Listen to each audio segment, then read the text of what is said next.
ഞാനൊരു പ്രത്യേക കാര്യം പറയാൻ വന്നതാ. എന്താ പറ്റി ആർക്കറിയാം. ഈ എനിക്കിങ്ങനെ സംഭവിച്ചത് കൊണ്ടാണ് ഞാൻ അങ്ങനെ ചെയ്യണേന്ന് ഞാൻ ഒരു വീഡിയോയുടെ അടിയിൽ ഒരു കമന്റ് കണ്ടായിരുന്ന.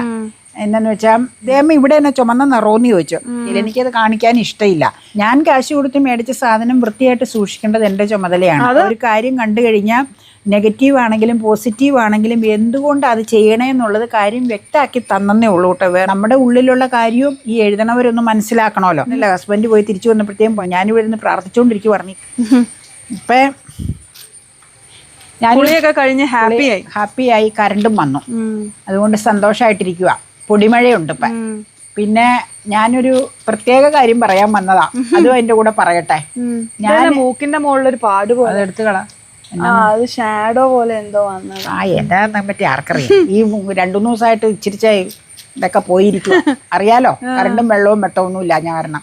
അപ്പം എന്നെ പറയാൻ വന്നതെന്ന് വെച്ച് കഴിഞ്ഞാൽ ഒരു വീഡിയോയുടെ അടിയിൽ ഒരു കമന്റ് കണ്ടായിരുന്ന. എന്താന്ന് വെച്ചാൽ ഇവരോട് എത്ര പറഞ്ഞാലും ഭക്ഷണം കഴിക്കുമ്പോൾ ഏപ്രൺ കെട്ടിയേ കഴിക്കുവോളോ. ഏപ്രണിലിരിക്കുന്ന ചെളിയൊക്കെ ഫുഡ് നമ്മൾ കഴിക്കുമ്പോൾ അതിലേക്ക് പറ്റൂന്ന. അപ്പോൾ ആദ്യമായിട്ട് ഞാൻ പറയാം, ഏപ്രൺ കെട്ടി നമ്മൾ ഭക്ഷണം കഴിക്കുമ്പോൾ കൊച്ചു പിള്ളേരൊന്നുമല്ല അതിലെ ചെളി നമ്മൾ അതിൽ നിന്ന് പറ്റിച്ച് നമ്മൾ വായിലേക്ക് വെക്കാം. ആദ്യമായിട്ട് പറയാം. രണ്ടാമത്തെ കാര്യം എന്നാന്ന് വെച്ച് കഴിഞ്ഞാൽ ഞാൻ ഈ ഹൗസ് കോട്ടൺ 105 രൂപയാണ് പെർ മീറ്റർ. വെട്ടുകാട്ടിൽ നിന്ന് എടുത്ത തുണിയാണ്. പല 2-3 കളർ ഇത് എടുത്തിട്ടുണ്ട്. എന്നിട്ട് ഞാൻ ഇത് തയ്ച്ച് കിട്ടിക്കഴിഞ്ഞ് ഫസ്റ്റ് ടൈം ഒറ്റയ്ക്ക് ഒരു പ്രാവശ്യം മാത്രമേ ഇത് ശരിക്കും വൃത്തിയായിട്ടത് ഇടാൻ പറ്റുള്ളൂ. ആ ഇട്ടപ്പോൾ തന്നെ പ്രശ്നവും പറ്റിയ. അതായത് ഇട്ട് കഴിഞ്ഞാൽ ഏപ്രൺ ഇല്ലാതെ ഞാൻ മീൻകറി കോരി ഇവരുടെയൊക്കെ പ്ലേറ്റിലേക്ക് ഒഴിച്ചു. എൻ്റെ പ്ലേറ്റിൽ ഞാൻ സൈഡിലല്ലേ നിങ്ങൾ കാണണ്ടല്ലോ, സൈഡിൽ വെച്ച് ഊണ് കഴിക്കാനായിട്ട് വന്നിരുന്നു. അപ്പം ഏപ്രൺ ഇല്ലായിരുന്നു അന്നേരം. ഈ ഹൗസ് കോട്ട ഇട്ടായിരുന്നു. അപ്പം എന്ത് പറ്റിയെന്ന് വെച്ചാൽ ഉണ്ട് കഴിഞ്ഞപ്പോൾ ഇവള് ചോദിച്ചു, ദേഹം ഇവിടെ തന്നെ ചുമന്ന നിറോന്ന് ചോദിച്ചു. അയ്യോ ഇപ്പം തന്നെ കഴുകാമെന്നും പറഞ്ഞ് ഡ്രസ്സ് മാറിയേച്ചു. ഒട്ടും ഉണങ്ങിയിട്ടില്ലായിരുന്നു. അത് ഞാൻ സോപ്പിട്ട് കഴുകിയിട്ട് ഈ മീനിൻ്റെ ഇതിൻ്റെ കളറാ, ഏത് എരിവും പുളിയൊക്കെ ചേർത്ത് നമ്മൾ വെച്ചില്ലേ, കറി പൗഡറിൻ്റെ ചുമന്ന കളറ്. അപ്പം അത് മാറണില്ല. അത് കഴിഞ്ഞ് പെട്ടെന്ന് എനിക്ക് തോന്നി ഇരുമ്പുളി കിടപ്പുണ്ടായിരുന്നു, പുളിയല്ലേ, അതിട്ട് ആ ഭാഗം മാത്രം ഒന്ന് ഉരുമാന്ന് ഓർത്തത്. സോപ്പിട്ടിട്ട് എന്ത് ചെയ്താൽ പോണില്ല. പിന്നെ എന്നാ ചെയ്യേണ്ടതെന്ന് അറിയില്ല. പുതിയ നൈറ്റി ഫസ്റ്റ് ടൈം ഇട്ടതാണെന്ന് മനസ്സിലാക്കണം. എന്നിട്ട് ഞാൻ ഇരുമ്പുളി ഇട്ട് തൂത്ത് കഴിഞ്ഞപ്പോൾ എന്നിട്ടും പോയില്ല. എന്നിട്ട് പറ്റിയത് എന്നാന്ന് വെച്ച് കഴിഞ്ഞാൽ ഈ പുളിയംശം ചെന്നിട്ടായിരിക്കും ഇവിടെ വൈറ്റ് കളറായിട്ട് മാറി അത്രയും ഭാഗം. ഇവിടെ ശരിക്കും നോക്കി അറിയാം. ബാക്കിയെല്ലാം ഡാർക്ക് കളറിൽ വൈറ്റ് ഡോട്ട്, ഇവിടെ മാത്രം വൈറ്റ് ഷെയ്ഡായി. അപ്പം ഇത് മനുഷ്യന്റെ വെട്ടത്തിട്ട് കഴിഞ്ഞാൽ എന്നെ സംബന്ധിച്ച് എന്നാന്ന് വെച്ച് കഴിഞ്ഞാൽ സാധാരണക്കാരാണ് ഞങ്ങള്, ഒരുപാട് വലിയ ലെവലിലൊന്നും ഉള്ളവരല്ല. അപ്പം ഞാൻ എൻ്റെ കാര്യം പറഞ്ഞത്. അപ്പം എന്നാന്ന് വെച്ച് കഴിഞ്ഞാൽ വൃത്തിയായിട്ട് നമ്മൾ രാവിലത്തെ പണികളൊക്കെ കഴിയുമ്പോൾ നീറ്റായിട്ട് ഡ്രസ്സ് ചെയ്ത് നടക്കുമ്പോൾ നമ്മൾ ഇതിട്ട് കഴിഞ്ഞാൽ ആരെങ്കിലും മഞ്ഞപ്പൊടി ചോദിക്കും, ഇതന്നെ വെളുത്ത പാണ്ടെന്ന് ചോദിക്കും നൈറ്റിയിൽ. എനിക്കത് കാണിക്കാൻ ഇഷ്ടമില്ല.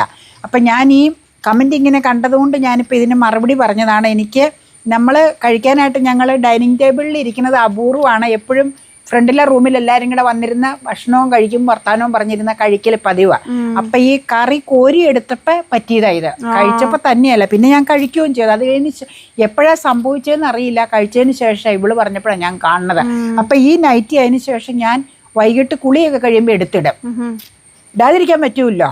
തയ്യൽക്കൂലിയുണ്ട്, തുണിവേലിയുണ്ട്. 3.5 മീറ്ററാ തുണി, 105 രൂപയേറ്റി അന്ന് മീറ്ററിന്. വെട്ടുകാട്ടിൽ നിന്ന് എടുത്താന്ന് ഞാൻ പറഞ്ഞല്ലോ. തയ്യൽക്കൂലിയുണ്ട്, നല്ല റേറ്റ് ഉണ്ട്. അത് കഴിഞ്ഞ് ചിടാതിരിക്കാൻ പറ്റൂല്ലോ എന്ന് കരുതി ഞാൻ വൈകിട്ട് കുളിയൊക്കെ കഴിയുമ്പോൾ ഇട്ട് രാവിലെ അടുക്കള വേലകൾ ഒരു 10-10 അത്യാവശ്യം എമർജൻസി കഴിയില്ല. അത് കഴിയുമ്പോൾ ഇത് മറിയിച്ച് വേറെ നൈറ്റി എടുത്തിടും. കോട്ടൺ തന്നെയാണ് ഞാൻ യൂസ് ചെയ്യണത്, നിങ്ങൾക്കത് അറിയാം. അപ്പം ഞാൻ ഇങ്ങനെ പറഞ്ഞവരോട് ഞാൻ പറയുകയാണ്, പല സബ്സ്ക്രൈബേഴ്സും ഇത് കണ്ടു കഴിഞ്ഞപ്പോൾ പറഞ്ഞു, അയ്യോ ഏപ്രൺ ഇട്ട് കഴിച്ചാൽ മതിയിട്ടെന്ന്. ഊണുമേശയിലിരുന്ന് കഴിക്കുവാണെങ്കിൽ അത്രയും പറ്റൂല. കാരണം എന്നാന്ന് വെച്ച് കഴിഞ്ഞാൽ മേശയിലിരുന്നല്ലേ ഞാൻ ഈ സൈഡിൽ ഇങ്ങനെ ഒഴിക്കണത് കൊണ്ടും ചിലപ്പോൾ ഈ ചാറിങ്ങനെ എടുക്കുമ്പോൾ ഞാൻ സൈഡിൽ നിന്ന് ഇങ്ങനെ എടുത്ത് ചാറിങ്ങനെ കയ്യിലെടുത്തൊക്കെ കഴിക്കാറുണ്ട്. അങ്ങനെ കഴിക്കുമ്പോൾ ചിലപ്പോൾ വീണതായിരിക്കാം. അതൊക്കെ സ്വാഭാവികമാണ്, എല്ലാവർക്കും സംഭവിക്കുന്നത്. അപ്പം എന്ത് തന്നെ ആയാലും എനിക്കിങ്ങനെ സംഭവിച്ചത് കൊണ്ടാണ് ഞാൻ അങ്ങനെ ചെയ്യണേന്ന് ഞാൻ പറഞ്ഞതാട്ടോ. പിന്നെ ഞാൻ ഈ കുക്കിംഗ് വീഡിയോ ഇങ്ങനെ ഇതിന് വേണ്ടിയുള്ള ചാനലിന് വേണ്ടിയുള്ള ഈ പരിപാടി സാറ്റർഡേ സൺഡേ നടക്കുമ്പോൾ എപ്പോഴും സ്പീഡിലായിരിക്കും. ഞങ്ങൾ നോൺ സ്റ്റോപ്പ് പരിപാടിയായിരിക്കും, അതുകൊണ്ട് സ്പീഡിലായിരിക്കും ചെയ്യണേ. അപ്പം അന്നേരം ഏപ്രൺ ഇല്ലെങ്കിൽ ഒരിക്കലും പറ്റില്ല. അതുപോലെ അഴുക്കുള്ള ഏപ്രൺ ഉപയോഗിക്കുകയും ചെയ്യരുത്.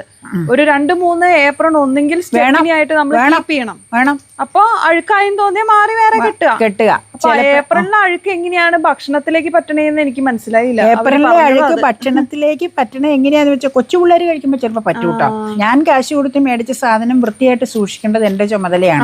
തീർച്ചയായിട്ടും കാശ് കൊടുത്ത് ഞാൻ മീൻസ് ഇവിടെ കാശ് കൊടുത്ത് മേടിക്കുന്ന സംഗതി ഞാൻ നല്ല ഉദ്ദേശിച്ച് ഈ വീട്ടിൽ കാശ് കൊടുത്ത് ഞങ്ങളെ ഹസ്ബൻഡ് ഞാനും ഇവളുമാണുള്ളത്. അപ്പം നമ്മൾ അത് സൂക്ഷിച്ച് ഞാൻ ചെറുപ്പം മുതലേ അങ്ങനെ ശീലിച്ച ആളായതുകൊണ്ട് ഞാൻ വളരെ സൂക്ഷിച്ചാണ് അങ്ങനെയുള്ള കാര്യങ്ങൾ കൈകാര്യം ചെയ്യാറ്. വലിയ ലെവലിലേക്കുള്ള ആളൊന്നുമല്ല, ഞാനൊരു സാധാരണക്കാരിയാണ്. അപ്പം നിങ്ങൾ ഈ കമൻറ്റ് ഇങ്ങനെ പറഞ്ഞതുകൊണ്ടാണ് ഞാനതിന് മറുപടി തന്നേട്ടോ. അപ്പം എന്തായാലും നിങ്ങൾ അങ്ങനെ പറഞ്ഞാലും മേശയിലിരുന്ന് കഴിക്കുമ്പോൾ ചിലപ്പോൾ ഞാൻ ഏപ്രൺ ഇല്ലാതെ കഴിക്കും. പിന്നെ വേറൊരു കാര്യമുണ്ട്, മേശയിലിരുന്ന് കഴിക്കുമ്പോൾ ചിലപ്പോൾ എന്തെങ്കിലും പരിപാടി ഉള്ളപ്പോഴാണെങ്കിൽ ഇവർക്കൊക്കെ ഞാൻ ഇട്ട് കൊടുക്കും ചോറിൻ്റെ അരിയിൽ കറികൾ. അന്നേരം ചിലപ്പോൾ വീഴാനുള്ള സാധ്യതയുണ്ട്. അല്ലാതെ ഇങ്ങനെ കഴിക്കുമ്പോൾ ഏപ്രൺ കെട്ടി തന്നെ കഴിക്കും കേട്ടോ. അതിപ്പോൾ ഒന്നും വിചാരിച്ചിട്ട് കാര്യമില്ല. ഈ കമന്റ് വന്നതുകൊണ്ട് ഞാൻ പറഞ്ഞതാട്ടോ. ഞാൻ ഇരുന്ന് കഴിക്കുമ്പോഴും ചിലപ്പോൾ എൻ്റെ മേത്തേക്ക് വീഴാറുണ്ട്. വീഴാറുണ്ട്. ഡ്രസ്സ് കൂടുതൽ കുക്കിംഗ് നടത്തുന്ന ദിവസം ഉറപ്പായിട്ടും ധൃതിയിലായിരിക്കും. ഒന്നാമത് തട്ടയിൽ കൊണ്ടുപോയി വെച്ചേച്ചായിരിക്കും ഓരോന്ന് ചെയ്യണം. തട്ടിന് സൗകര്യക്കുറവുകളൊക്കെ ഉള്ളതുകൊണ്ട് ചിലപ്പോൾ അതും ഇതും ഒക്കെ വരി വലിച്ചായിരിക്കും കിടക്കണം. പിന്നെ ചിലപ്പോൾ ഞാൻ എന്നിട്ട് തട്ടൊന്ന് തുടയ്ക്കുമ്പോൾ ആ തുടക്കണ ചെളിയായിരിക്കും ചിലപ്പോൾ നൈറ്റിയിലേക്ക് വീണ. മറ്റേതിലേക്കാകുമ്പോൾ അതിലേക്കങ്ങ് വീണ ബുദ്ധിമുട്ടില്ലല്ലോ, കഴുകാം. അല്ലെങ്കിൽ പിന്നെ അതിന് അത്രയും കോസ്റ്റ് അല്ലേ വന്നോളൂ. അത് നിങ്ങൾക്ക് മനസ്സിലാക്കാവുന്നതല്ലോ. അപ്പം ഞാനിത് ക്ലിയർ ആക്കി തന്നതാണ്. ഒരു കാര്യം കണ്ടു കഴിഞ്ഞാൽ നെഗറ്റീവ് ആണെങ്കിലും പോസിറ്റീവ് ആണെങ്കിലും എന്തുകൊണ്ട് അത് ചെയ്യണേ എന്നുള്ളത് കാര്യം വ്യക്തമാക്കി തന്നേ ഉള്ളൂ കേട്ടോ. വേറെ ഒന്നും ഉദ്ദേശിച്ച് പറഞ്ഞതല്ല. അതുകൊണ്ടാണ് ഏപ്രൺ കെട്ടുന്നത്, അല്ലാണ്ട് വേറെ യാതൊരു വിഷയം ഉണ്ടായിട്ടില്ല. ഇപ്പം ഞാനിത് സന്ധ്യയാകുമ്പോൾ ഇപ്പം ആരെങ്കിലും വന്നു കഴിഞ്ഞാൽ എനിക്ക് ഇഷ്ടമല്ല അത്. കാരണം സന്ധ്യയാകുമ്പോൾ പിന്നെ മഴ ഇതൊക്കെയല്ലേ. അപ്പം സന്ധ്യയ്ക്ക് എപ്പോഴും എടുത്തിടാറുണ്ട്. കാരണം തയ്പ്പിച്ചതല്ലേ. നമ്മുടെ ഡ്രസ്സ് നമ്മൾ വളരെ വില കൊടുത്ത് തുണി മേടിച്ച് തയ്യൽക്കൂലിയൊക്കെ കൊടുത്ത് മേടിക്കുന്ന ഒരു സാധനം നമ്മൾ ഏറെ നാൾ ഉപയോഗിക്കാൻ വേണ്ടിയിട്ടാണ്, നീറ്റായിട്ട് തന്നെ. അപ്പൊ അതില് ഒന്നും വീഴാതിരിക്കാൻ നമ്മളെ ഏപ്രൺ കെട്ടുന്നു. അതിപ്പോ അത്ര വലിയൊരു തെറ്റായിട്ട് കാണുന്നത് എന്ന് നമുക്ക് സത്യത്തിൽ അത്ഭുതം തോന്നാറുണ്ട്. അല്ല എന്നാന്നോ, ഞാൻ ചിലപ്പോ പൊതിച്ചോറിന വാഴയില വെട്ടാൻ പോകുമ്പോൾ ഇതുണ്ടാവും, കറ വീഴാതെ. പിന്നെ അത് തന്നെയല്ല, അച്ചിങ്ങ പറിക്കും മാങ്ങ പറിക്കുമ്പോ ഒക്കെ ഞാൻ ഇവളോട് പറയും അതിങ്ങനെ അതിലെ കിടന്നോട്ടെ, ഇങ്ങനെ ഊരി മാറ്റി വെച്ച് പിന്നെ വന്ന് പാചകം ചെയ്യുമ്പോൾ വീണ്ടും കെട്ടാനൊന്നും പറ്റില്ല. വേനൽക്കാലാണെങ്കിൽ വേർത്ത് മുഴുങ്ങിയിരിക്കുമായിരിക്കും. അപ്പം അതങ്ങനെ ഇട്ടോട്ടെ എന്ന് കരുതും. അതുകൊണ്ടാണ് ഇങ്ങനെ ഇടണേ. ഏപ്രൺ ഇടാതെ കാണുമ്പോൾ ചില സബ്സ്ക്രൈബേഴ്സ് എഴുതാറുണ്ട് വളരെ സന്തോഷമെന്ന്. എനിക്ക് കേട്ടതിലും സന്തോഷം കേട്ടോ. ഇങ്ങനെയുള്ള വിഷയം ഉള്ളത് കൊണ്ടാണ് ഏപ്രൺ ഇടണത്. സാധാരണ സംസാരിക്കാൻ വരുമല്ലോ ഒക്കെ ചെയ്യുവാണെങ്കിൽ ഏപ്രൺ ഇടേണ്ട ആവശ്യമില്ല. കുക്കിംഗ് ചെയ്യുമ്പോൾ തീർച്ചയായിട്ടും ഞങ്ങൾ A-Z സ്വന്തമായിട്ട് നമ്മളെല്ലാം ചെയ്യണം. കുക്കിംഗ് ചെയ്യണോ, അതിൻ്റെ സാധനങ്ങളെല്ലാം സജ്ജീകരിച്ച് കൊണ്ട് വെക്കണോ, അരിഞ്ഞ് പിറക്കണോ. ഇതിന് ശേഷം വലിയൊരു ടാസ്ക്കാണ് പാത്രങ്ങൾ കഴുകൽ. അതുമെല്ലാം ഞങ്ങൾ രണ്ടുപേരും കൂടെയാണ് അതെല്ലാം ചെയ്യാറ്. ഞാനും ഇവളും കൂടെയാണ് സംഗതികളൊക്കെ ചെയ്യാറ്. അപ്പം നമ്മളെ സംബന്ധിച്ച് അത് വിലപ്പെട്ടതാണ്. അതുകൊണ്ടാണ് അങ്ങനെ ചെയ്യണം. ഒരു നിസ്സാര പൈസയാണെങ്കിലും വിലപ്പെട്ടതല്ല. ഞാൻ വിവരം പറഞ്ഞതേ ഉള്ളൂ കേട്ടോ. അങ്ങനെ കമൻറ്റ് കണ്ടത് കാരണം വിവരം പറഞ്ഞതേ ഉള്ളൂ. ചില കമൻറ്റുകൾ കാണുമ്പോൾ അതിൻ്റെ ഇടയിൽ റിപ്ലൈ കൊടുത്താലും ഞാൻ പറയും, ഞാനൊന്ന് വിശദീകരിച്ച് അതിനെപ്പറ്റി പറയാം. കാരണം നമ്മുടെ ഉള്ളിലുള്ള കാര്യവും ഈ എഴുതണവരൊന്ന് മനസ്സിലാക്കണമല്ലോ എന്താന്നുള്ളത്. അപ്പം അതിനു വേണ്ടി പറഞ്ഞതേ ഉള്ളൂ, വേറെ ഒരു ഉദ്ദേശത്തിലും പറഞ്ഞതല്ല കേട്ടോ.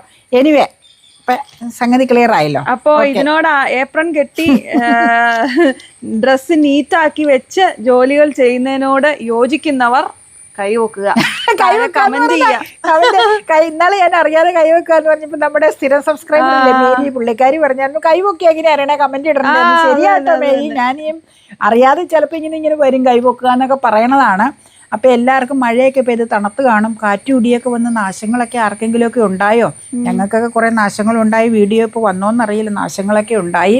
2-3 ദിവസത്തെ കറണ്ടിൻ്റെ പ്രശ്നം, മൊത്തം പ്രശ്നങ്ങളായിരുന്നു. ഇനിയിപ്പോൾ വന്ന നാശങ്ങളൊക്കെ നമ്മൾ ശിരസാ വഹിക്കുക. അതിൽ കൂടുതൽ വന്നില്ലല്ലോ എന്നോർത്ത് ആശ്വസിക്കുക. പിന്നെ ഒരുപാട് വരല്ലേ എന്നോർത്ത് ദിവസേന പ്രാർത്ഥിക്കുക. അത്രയൊക്കെ ചെയ്യാനുള്ളൂ. അപ്പോൾ ഓക്കെ, ഇനി മഴക്കാലമായ യാത്രകളും ഒക്കെ കുറവായിരിക്കും കേട്ടോ. മഴ പിടിച്ചു കഴിഞ്ഞാൽ പിന്നെ മൊത്തം പ്രശ്നമാണ്. മഴ പിടിച്ചു കഴിയുമ്പോൾ നമുക്ക് ചില 1-2 സ്ഥലത്ത് പോകണമെന്നുണ്ട്, നടക്കുമെന്നറിയില്ല. അതീവ മഴയും കാറ്റുമായ പ്രശ്നമാണ്. ഇന്നലെ ഇപ്പോൾ റോട്ടിൽ പോയേച്ച് തിരിച്ചു വന്നപ്പോഴത്തേക്ക് ഞാനല്ല ഹസ്ബൻഡ് പോയി തിരിച്ചു വന്നപ്പോഴത്തേക്കും ഭയങ്കര കാറ്റും മഴയായിരുന്നു. ഞാനിവിടെ നിന്ന് പ്രാർത്ഥിച്ചുകൊണ്ടിരിക്കും. പറഞ്ഞു ഈ കാറ്റിങ്ങനെ ഊതുമ്പോഴേ ഭയങ്കര ബുദ്ധിമുട്ടാണ് നമുക്ക്. ഇവിടെ മരമല്ല, റോട്ടിലും ഒക്കെ മരങ്ങളല്ലേ, ഇവിടെ മരങ്ങളുണ്ട്. ഒന്നാമത്തെ ഈ ഇടയ്ക്ക് ഇവിടെ ഒരുപാട് വീണു, ഈ പരിസരം മൊത്തം വീണു. ഞങ്ങളുടെ വീട്ടിൽ വീണു, തറവാട്ടിൽ വീണു, പരിസരത്ത് എത്ര വീടുകളിലാണ്. നമുക്ക് ഇത്രയായിട്ട് നിന്നത് മഹാഭാഗ്യം ഇല്ലേ.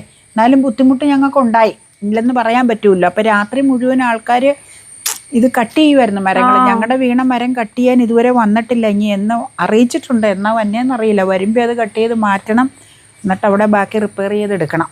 അപ്പം ഇതൊക്കെയാണ് സംഭവങ്ങൾ. കാലവർഷം തുടങ്ങിയപ്പോൾ കലിതുള്ളി അല്ലേ, കാലവർഷം കലിതുള്ളി വന്നു. കാലവർഷം തുടങ്ങിയോന്ന് അറിയില്ല. ഇത് വേനൽമഴയുടെ ആണോ കാലവർഷത്തിന്റെ ആണോ ന്യൂനമർദ്ദത്തിന്റെ ആണോ അല്ലേ, ഒന്നും അറിയാൻ മേല. അപ്പം ഇങ്ങനെയൊക്കെയാണ് പരിപാടികൾ. അപ്പം ശരി, ഓക്കെ.